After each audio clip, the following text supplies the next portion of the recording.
Hey guys, welcome back to Tracy's Place. It is a cold Sunday afternoon. We have already been to church and back, and my husband and kids are gone. We've already eaten something, but I am here alone and I am hungry for something sweet. And I have some chocolate chip cookies that are just so good. I'm going to teach you how to make them. They're good for if you have an egg allergy or just an egg sensitivity, or if you don't have any eggs in the house. So stay tuned and learn how to make them, and I hope you like them just as much as I do. All right, stay tuned. Okay, here are your ingredients. I have been just eyeing my new little KitchenAid over here while I was sitting at the kitchen table, and I said I'm going to use that today. Anytime I get something new, that's my new little toy, so I just want to play with it a little bit. So anyway, I have here baking soda, flour, baking powder, and salt. They're all combined. So that's 1 cup of all-purpose flour. You have a half a teaspoon of baking soda. I don't know if you can see that, but it's already in here with the flour. That's a half a teaspoon of baking soda, 1/8 of teaspoon of salt, and 1/8 teaspoon of baking powder. I also put baking powder in there, just a pinch to help with the rise. I have here 1/4 cup of sugar, just regular granulated sugar, 1/4 cup of brown sugar. I have vanilla, and you're going to use just 1 teaspoon of vanilla and like a half a teaspoon of almond extract. It doesn't call for the almond extract, but I love almond extract. If you put almond extract in anything, it just brings out the flavor. It just tastes so good. So half a teaspoon of almond extract. You can eliminate that if you want to. I have here a half a cup of, more like 2/3 of a cup, I think, of chocolate chips. You can put in as much or as little as you want to, just about. Don't overcrowd it, of course. But I wouldn't put in more than a half a cup of chocolate chips. But the cookies are so good, I just don't want to overload them with chocolate chips. I have 1 teaspoon of milk and 1 stick of butter. So that's going to be your ingredients for the chocolate chip cookies. So let's get to mixing. Also, guys, one more thing before we get to mixing. As you see, I have here imitation vanilla. I have imitation almond extract. Don't let anybody tell you that you have to have the top of the line ingredients. Those can be very expensive. If you can afford it, do it. If you're good with the taste of this, you know, that's fine.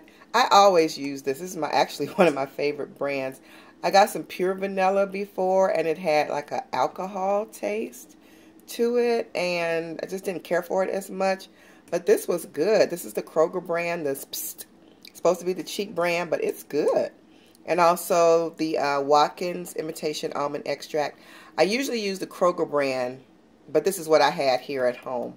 I had gotten this for the first time. It's good, but I prefer the Kroger brand imitation almond extract.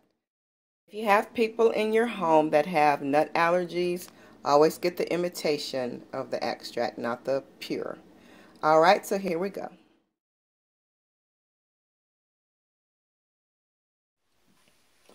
Okay, I'm going to go ahead and attach my flat edge beater. And that's to scrape the sides of the bowl. I'm using the KitchenAid too because it creams butter better, and it just creams and mixes better to me. So I'm going to use that, and I'm going to go ahead and put my 1 stick of butter in. People say to use unsalted butter. I always use salted butter. So it just adds a little bit more flavor. I really don't taste any extra salt. It's not salty to me. It tastes just better to me.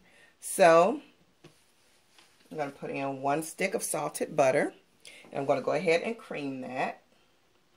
I'm going to lock the blender down and go ahead and start beating my butter. So it's going to cream it really good.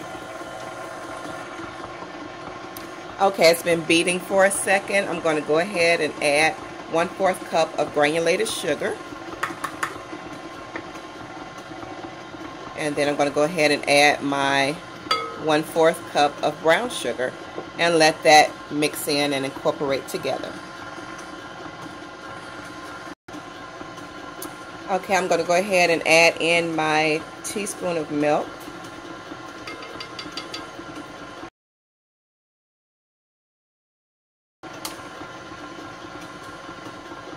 You can add this now or later, doesn't matter. This extract, vanilla extract, I'm going to go ahead and add a teaspoon of vanilla and a 1/2 teaspoon of almond.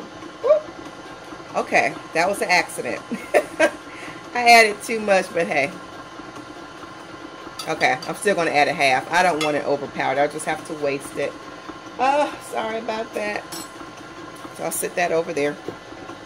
I don't want to mess the recipe up. So I'm going to go ahead and just blend that. Let it go a little faster. And I'm going to stop it because even though this mixes well, this is not like cake batter where there's a whole bunch to catch everything in the bowl. So if you see all that up around the top here, I'm going to have to scrape the bowl down. So just a second. Okay, I've scraped the bowl down. Lock my mixer back.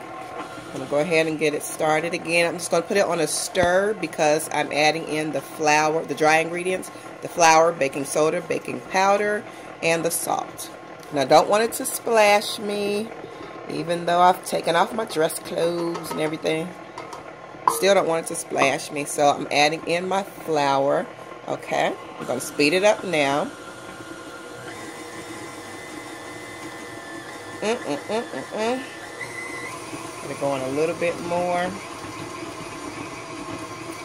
so I get it to the consistency I want it. Okay, so it's been going a while. I am going to slow this down to like a stir and slow it down a little bit more because I don't want the chocolate chip cookies going everywhere either. Okay, and there you go.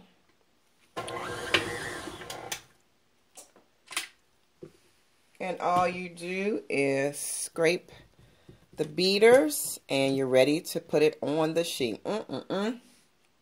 Hold on, let me get that big chocolate chip there. Okay. I am going to go ahead and scrape down this bowl so I can get ready to dip.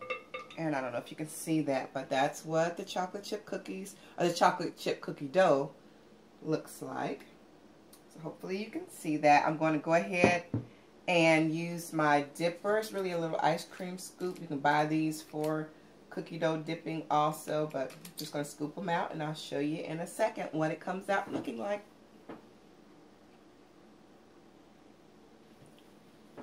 Okay, me and my little cookie scooper, we came out with 8 cookies, which is fine because what I'm going to do is, well, let me tell you what I'm doing first. I'm just flattening these out a little bit because sometimes they can come out too puffy, and I like mine to be even. So I'm just going to flatten them a little bit, just a little bit, just pull them apart. Some people do this with a fork. I just do it with my hands. Don't smash it down because you don't want to mess up the cookie dough. Just doing it a little bit there. And the reason why I'm only doing 8 is because I could do 9. And you can make as many cookies as you want to. You can make them smaller or what have you. But I could do 9. But there are some left in the bowl. There's some cookie dough left in the bowl. And there's some cookie dough left in this little scraper. And I'm not going to make an extra cookie. I'm going to eat this while these cookies are in the oven because this cookie dough is so good. This is the stuff. So, but anyway, I have my oven already preheating at 340 degrees. And I'm going to put them in the oven. I can't carry the camera at the same time as this. So I'm about to put these in the oven and I'll show you what they look like when they're finished baking. They're going to bake for about 14 minutes. But I'll let you know for sure when I come back. The stove is beeping. It's been 16 minutes. And they look good and golden brown. So hold on. Okay, here they are. And yum. What else can I say? They look so good. All right, I'll be back in a second and I will tell you how they taste. Okay, I'm going to put these onto the cooling rack. I've let these sit in the pan for about 5-8 minutes. I just let it sit and cool a little bit so that I could pick them up. I'm going to put them on the cooling rack. Sometimes I eat them straight off of the pan, but I was good this time. Okay. Oh my goodness. Oh my goodness. These look so good. They came out so good. Okay, so there you go. 8 cookies, I'm sorry. I'm going to try one. Okay, here's one, and they are just so good. This has a lot of chocolate chips in them. I just love these cookies. So anyway, let me taste it.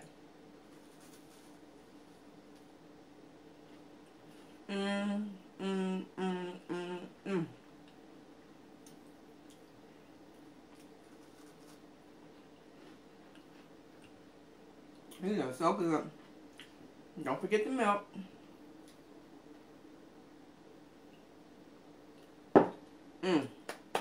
Okay, I'm gonna hurry up because my battery life is running out. I did not prepare the pan with anything. No parchment paper or anything because that's a light colored pan. So they didn't stick or anything when I took them off. If you let these cookies sit a good 5 hours after you put them in an airtight container, and you let them sit, they're good now. I can't help but eat them now. But when you wait and let the flavors kind of set and meld together, come back in a few hours, 5 hours, tonight or whatever, they are so delicious. So guys, if you make these cookies, please comment below and let me know how you like them. I'd be very interested to know your thoughts on them. So, alright, see you next time, and I'm going to finish eating my cookie.